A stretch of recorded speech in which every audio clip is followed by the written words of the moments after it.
Почна пленарната расправа во собранието за дополнетиот предлог буџет за 2026 година, која ќе трае максимум 5 дена.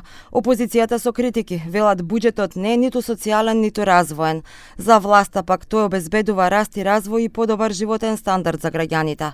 Во своето експозе пред пратениците, министерката за финансии Гордана Димитриевска-Кочовска потенцираше дека во 2026 година продолжува стратегијата за стабилен раст, ефикасна јавна потрошувачка и подобар животен стандард за граѓаните. Ги почитувавме поставените фискални лимити и обврските од фискалната стратегија 2026-2030, со јасна намера постепено да го намалуваме буџетскиот дефицит, да го стабилизираме јавниот долг и да ја зајакнеме довербата кај домашните и странските инвеститори.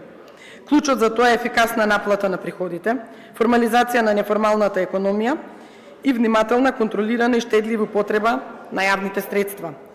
Овој буџет не е само документ со бројки, туку инструмент за реални политики, за економски раст. За опозицијата овој буџет не е ни социјален и не се грижи за граѓаните. Велат намалени се буџетите за многу ранливи категории, а многу мала ставка има за капиталните инвестиции.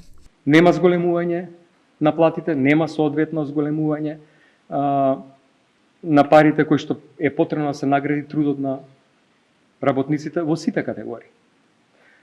Овој буџет не е спремен да се соочи со криза. Ако дојде било каква криза во држава, едноставно ќе нема пари за ништо. Веќе оваа тековна година владата ја завршува со дупка, со минус од милиарда евра. Кај ќе ги најдат тие пари? Од над 200 поднесени прифатени беа 6 амандмани. Во буџетот за наредната година вкупните приходи се проектирани на 6,1 милиарда евра, а расходите на 6,7 милиарди евра. Буџетски дефицит е планиран на 638 милиони евра или 3,5% од планираниот бруто домашен производ. За капитални инвестиции се проектирани 658 милиони евра.